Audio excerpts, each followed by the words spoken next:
12 अक्टूबर 1999 का यह दिन कराची की खासी चिलचिलाती हुई धूप से पहले ही काफ़ी गर्म था कि सियासी दर्जा हरारत की शदीद तपश ने उस दिन को मुल्क की तारीख का शायद सबसे गर्म तरीन दिन भी बना दिया था, क्योंकि इस बार तुर्क का यह पत्ता कराची कोर और उसके कमांडर लेफ्टिनेंट जनरल मुजफ्फर उस्मानी के हाथ में था, जो चाहते तो पाकिस्तान की तारीख में एक नया बाब का इजाफा भी कर सकते थे।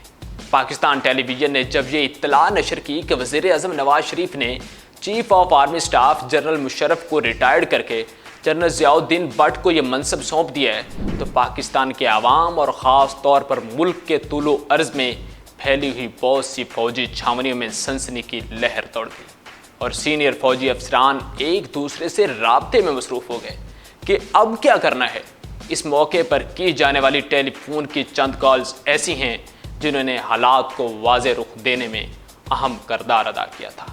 Inter services public relations Karachi के डायरेक्टर कर्नल अशफाक हुसैन ने अपनी किताब जेंटलमैन अस्तगफिरुल्लाह में इन राब्तों की तफसीलात भी बयान की है। वाक़यात की तरतीब के एतबार से पहला फ़ोन 5 कराची कोर के chief of staff brigadier Tariq Suhail ने कोर कमांडर जनरल उस्मानी को किया, जिन्होंने अपने बॉस को फ़ौज की कमान में की जाने वाली तब्दीली से आगाह किया था। ब्रिगेडियर तारिक को ये इत्तला टेलीविज़न से मिली थी। जनरल उस्मानी को दूसरा फ़ोन वज़ीर-ए-आज़म हाउस से किसी ने किया, जिसमें उन्हें बताया गया कि वज़ीर-ए-आज़म को आपके अलील बेटे की सेहत के बारे में बहुत तशवीश है और अगर आप चाहें तो इलाज के लिए उसे बैरून मुल्क भिजवाया जा सकता है। जनरल उस्मानी को तीसरा phone chief of general staff lieutenant general Mahmood ने किया और उनसे मशवरा चाहा कि अब क्या किया जाए। मुसल्लह अफवाज के इन दोनों ज़िम्मेदारान के दरमियान होने वाली बातचीत मुख्तसर लेकिन वाज़े थी, जिसके बाद जिसे जो भी करना था उसके जहन में कोई अबहाम बाकी न था। इस फ़ोन कॉल के दौरान जनरल उस्मानी ने जनरल महमूद से सवाल किया, क्या ऐसी सूरत हाल के बारे में जनरल मुशर्रफ ने कुछ हदायत दी थी? जनरल महमूद आगे से जवाब देते हैं, जी। जनरल उस्मानी कहते हैं, बस तो फिर इन हदायत पर अमल किया जाए। जनरल उस्मानी और जनरल महमूद के दरमियान होने वाले इस मुकालमे से इस तासुर की नफ़ी होती है कि फ़ौज इक़्तिदार संभालने के लिए तैयार न थी। इस सिलसिले में जनरल मुशर्रफ के कई बयानात भी रिकॉर्ड पर मौजूद हैं। अपनी किताब सबसे पहले पाकिस्तान में भी उन्होंने कुछ इस किस्म की बात की है, लेकिन इस किताब में उन्होंने ये भी लिखा है कि जनरल अजीज़ जानते थे कि उन्हें क्या करना है, जनरल शाहिद अजीज़ को क्या करना था। इसकी तफसीलात उन्होंने अपनी किताब ये खामोशी कहाँ तक में बयान भी की हैं और लिखा है कि नहायत एहतियात से पूरा मंसूबा तैयार कर लिया गया था, जिसकी तफसीलात काबिल एतमाद जर्नैलों के लैपटॉप में भी मौजूद थी। जनरल उस्मानी को चौथा फ़ोन थोड़ी ही देर पहले वज़ीर-ए-आज़म की तरफ से नामजद किए जाने वाले chief of army staff general Ziauddin ने किया, जिन्होंने अपनी तकर्रर और नई तब्दीलियों से आगाह करने के बाद उन्हें हिदायत दी कि वे एयरपोर्ट पर जाकर जनरल मुशर्रफ का इस्तकबाल करें और उन्हें पूरे एहतराम से आर्मी हाउस पहुंचा दें। यह फ़ोन बंद हुआ ही था कि फ़ोन की घंटी एक बार फिर से बज उठी। इस बार दूसरी तरफ वज़ीर-ए-आज़म नवाज शरीफ के military secretary brigadier Javed Iqbal थे। उनका पैगाम मुख्तसर और वाज़े था कि जनरल मुशर्रफ को प्रोटोकॉल देने की कोई ज़रूरत नहीं और ये कि उन्हें आर्मी हाउस में महबूस कर दिया जाए। ऊपर तले होने वाले इन राब्तों से ये तो वाज़े हो गया कि आने वाले चंद घंटों में जो कुछ भी होना है, जनरल उस्मानी का किरदार उसमें कलीदी है।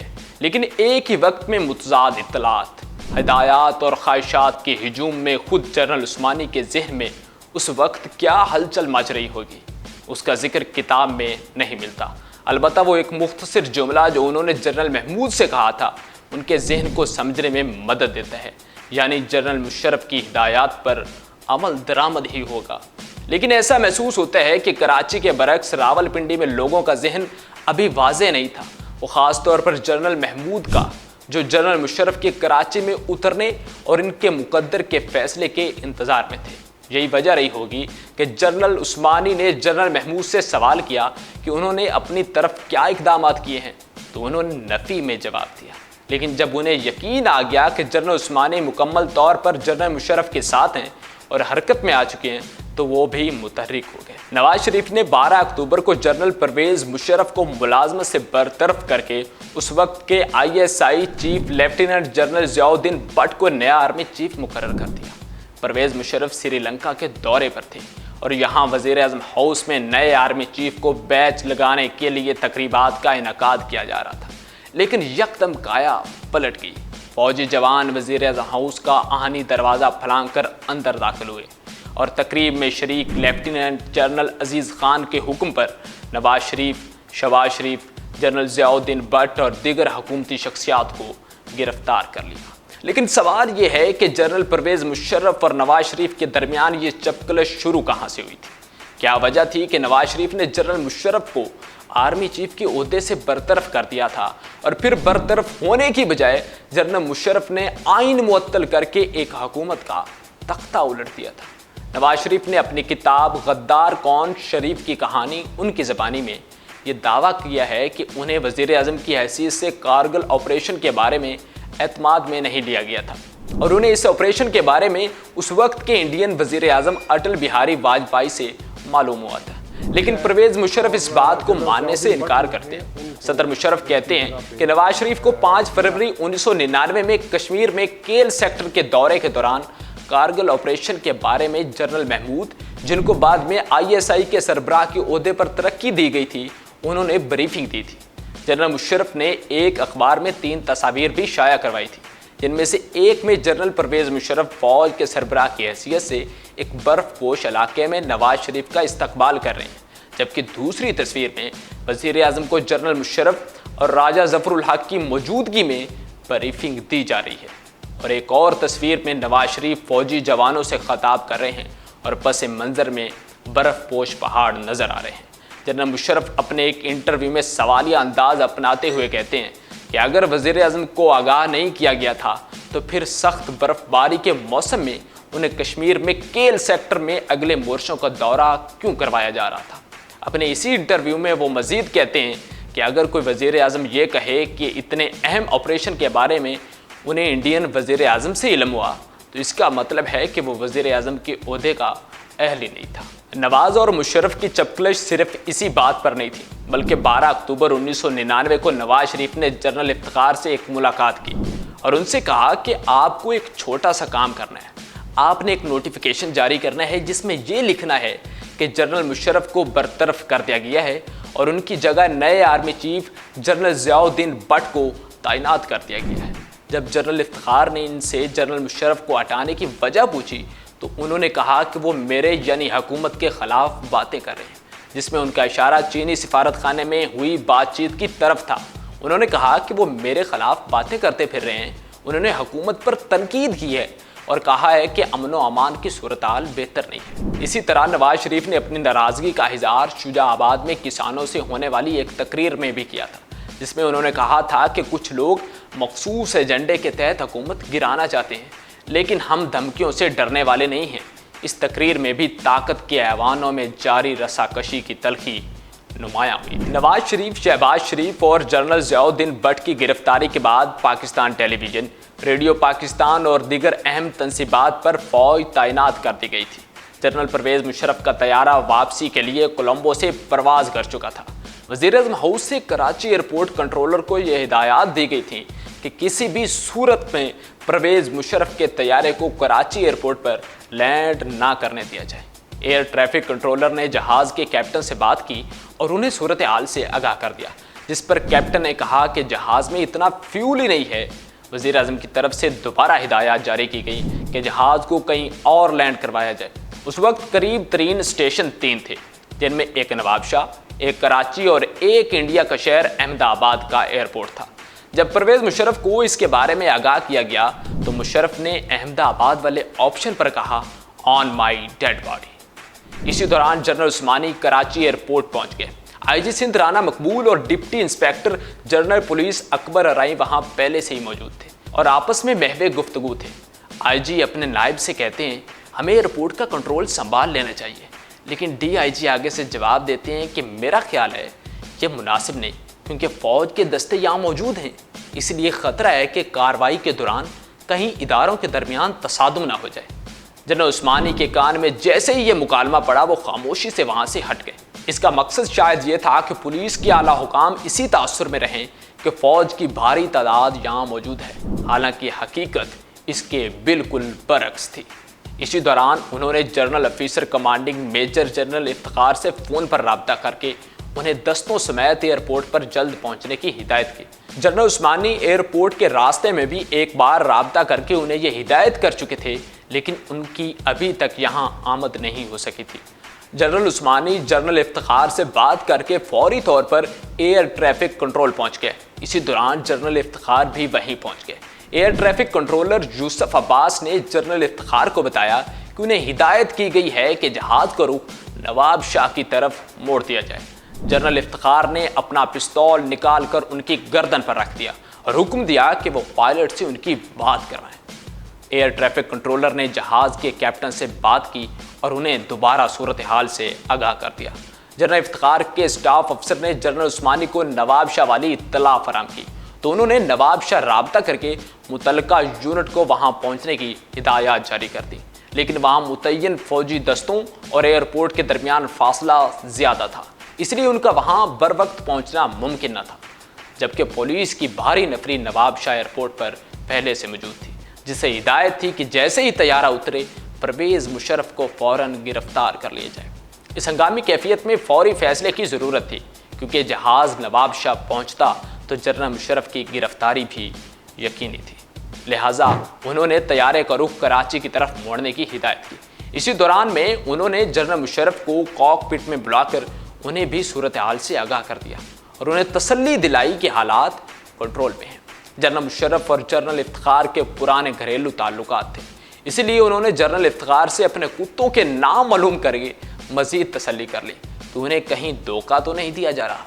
یوں فوج کے کنٹرول سنبھالنے کے بعد پرویز مشرف کا یہ طیارہ بحفاظت کراچی ایئرپورٹ پر لینڈ کرتا ہے۔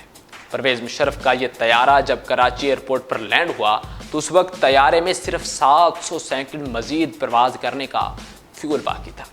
طیارہ روکنے کی اس کوشش کو بعد ازاں ہائی جیکنگ کی کوشش قرار دیا گیا اور نواز شریف اس کیس میں سزا یافتہ ہونے کے بعد جلا وطنی پر مجبور بھی کیے گئے تھے۔ جہاز لینڈ ہوا تو یہ جنرل مشرف تھے جو سب سے پہلے باہر آئے۔ جنرل عثمانی اور 2-3 دیگر مسلح افسروں نے سلیوٹ کر کے ان کا خیر مقدم کیا، لیکن جنرل مشرف اس کے باوجود پورے اعتماد نہیں تھے۔ کچھ سوچ کر انہوں نے جنرل عثمانی سے سوال کیا کہ جہاز میں ان کی اہلیہ بھی موجود ہیں، کیا وہ طیارے سے باہر آ سکتی ہیں؟ جنرل عثمانی کا جواب اثبات میں تھا۔ اس کے بعد انہوں نے اپنے سٹاف افسر میجر ظفر کو ہدایت کی کہ وہ بیگم صاحبہ کو طیارے سے باہر لائیں۔ اسی دوران وہ جنرل مشرف کو لے کر VIP لاؤنج پہنچ گئے، جہاں تازہ دم ہونے کے لیے فوراً واش روم چلے گئے۔ جنرل مشرف جیسے ہی فریش ہو کر باہر آئے، جنرل عثمانی کے چہرے پر مسکراہٹ بکھر گئی اور انہوں نے کہا، مجھے ہدایت دی گئی ہے کہ آپ کو گرفتار کر لیا جائے۔ یہ سن کر جنرل مشرف کے چہرے پر پریشانی عیاں ہو گئی۔ ان کی پریشانی کو بھانپتے ہوئے جنرل عثمانی نے فوراً ہی انہیں اطمینان دلاتے ہوئے کہا، بے فکر رہیں سر، حالات قابو میں ہیں۔ اس کے بعد وہ انہیں باہر لائے اور انہیں ان کی گاڑی پر سوار کروا دیا۔ گاڑی پر چیف آف آرمی سٹاف کا جھنڈا لہرا رہا تھا۔ گویا ایک مرحلہ کامیابی سے طے ہو چکا تھا، مگر اب ایک نئی مہم درپیش تھی۔ کور کمانڈر ہیڈ کوارٹر پہنچنے تک جنرل پرویز مشرف اپنے ذہن میں بہت سے فیصلے کر چکے تھے۔ چنانچہ انہوں نے وہاں پہنچتے ہی ہدایت کی کہ ان کا خطاب نشر کرنے کے انتظامات کیے جائیں۔ اس مقصد کے لیے ISPR کی مقامی قیادت یعنی کرنل اشفاق حسین کی تلاش شروع ہوئی۔ وہ ابتدائی چند گھنٹوں تک راولپنڈی میں ISPR کی مرکزی کمانڈ سے ہدایات حاصل کرنے کے لیے رابطوں کی کوشش میں ناکامی کے بعد کور کمانڈر کی رہائش گاہ فلیگ سٹاف ہاؤس اور آرمی ہاؤس سے ہوتے ہوئے کور کمانڈر آفس پہنچے تو انہیں معلوم ہوا کہ تقریر لکھی جا رہی ہے۔ چنانچہ وہ اسے نشر کرانے کے انتظامات میں مصروف ہو گئے۔ انہوں نے PTV کو ریکارڈنگ ٹیم کور ہیڈ کوارٹر بھیجنے کی ہدایت کی تو ڈائریکٹر کرنٹ افیئرز اطہر وقار عظیم نے اپنی بے بسی کا اظہار کیا اور کہا کہ یہ کام اس صورت میں ممکن ہے اگر وہ خود وہاں پہنچ کر اس کے انتظامات کریں۔ اس وقت فوج نے PTV کراچی پر ناکہ بندی کر رکھی تھی۔ اس صورتحال میں کسی کا اندر جانا اور باہر آنا ناممکن تھا۔ کرنل اشفاق وہاں پہنچے تو دیکھا کہ TV کا عملہ گزشتہ کئی گھنٹوں سے وہاں بھوکا پیاسا محسور تھا۔ انہوں نے غیر ضروری عملے کے وہاں سے نکلنے کے انتظامات اور دیگر لوگوں کے کھانے پینے کا بندوبست کیا اور ہدایت کی کہ ٹیلی ویژن سے اعلان نشر کیا جائے کہ جنرل مشرف کچھ دیر کے بعد قوم سے خطاب کریں گے۔ اطہر وقار عظیم نے اس سے معذوری کا اظہار کیا اور بتایا کہ ٹی وی کا سگنل تو بند ہے، اس لیے وہ کچھ کرنے سے قاصر ہیں۔ چند منٹ کے رابطوں کے بعد کرنل اشفاق ٹیلی ویژن کی نشریات بحال کرانے میں کامیاب ہو گئے، اور اس طرح جنرل مشرف کے خطاب کی اطلاع نشر کرنے کی راہ میں یہ حائل رکاوٹ بھی دور کر دی گئی۔ اعلان نشر کرنے کا انتظام تو ہو گیا، لیکن اب ان لوگوں کے سامنے یہ سوال آن کھڑا ہوا۔ اس کے بعد جنرل مشرف کو قوم سے خطاب کرنے کے لیے تقریر لکھ کر دی گئی۔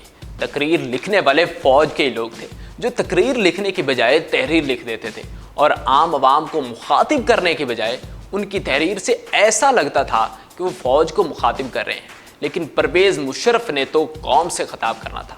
آخر کئی بار لکھنے اور کئی بار مسترد ہو جانے کے بعد ان میں سے ایک تحریر کو پرویز مشرف کی تقریر کی شکل دے دی جاتی ہے۔ اس کے بعد سب سے بڑا مسئلہ یہ تھا کہ پرویز مشرف قوم سے خطاب کس حیثیت سے کریں گے۔ اگر وہ آرمی چیف تھے تو ان کو ملک کے وزیر اعظم نے برطرف کر دیا تھا، اور اب وہ سابق آرمی چیف ہو چکے تھے۔ دوسرا مسئلہ یہ تھا کہ کیا پرویز مشرف کی تقریر کو شروع کرنے سے قبل قومی ترانہ بجایا جائے گا یا پھر نہیں، کیونکہ قومی ترانہ تو اس وقت بجایا جاتا ہے جب وزیر اعظم نے قوم سے خطاب کرنا ہو۔ یوں بالآخر پرویز مشرف کی تقریر سے قبل قومی ترانہ نہ بجایا گیا۔ چونکہ جنرل پرویز مشرف سری لنکا کا دورہ کر کے واپس پہنچے تھے، اسی لیے وہ فوج کی یونیفارم میں ملبوس نہ تھے۔ جب وہ قوم سے خطاب کرنے لگے تو ان کو ایک کیپٹن کی جیکٹ پہنائی گئی، اور نیچے انہوں نے ایک ٹراؤزر پہن رکھا تھا، اور وہ ٹراؤزر ڈائس کی وجہ سے کیمرے میں دکھائی نہ دیا۔ اور پھر پرویز مشرف نے قوم سے اپنے اس پہلے خطاب میں اپنے لیے چیف ایگزیکٹو کا عہدہ متعارف کروا کے اس تمام بحث کو ختم کر دیا۔ Dear brothers and sisters, your armed forces have never and shall never let you down, inshallah. We shall preserve the integrity and sovereignty of our country to the last drop of our blood. I request you all to remain calm and support your armed forces in the re-establishment of order to pave the way for a prosperous future for Pakistan. یوں ایک جمہوری حکومت کا تختہ الٹ کر ایک dictator ملک پر قبضہ جما لیتا ہے، اور یہ قبضہ ہر قسم کے ظلم و جبر اور سیاہ و سفید کے ساتھ تقریباً 9 سال تک جاری رہتا ہے۔ نواز شریف، شہباز شریف، جنرل ضیاء الدین بٹ اور کئی لیگی رہنماؤں کو سلاخوں کے پیچھے ڈال دیا جاتا ہے۔ اپنے میزبان عدنان شمیر کو دیجیے اجازت، اللہ نگہبان۔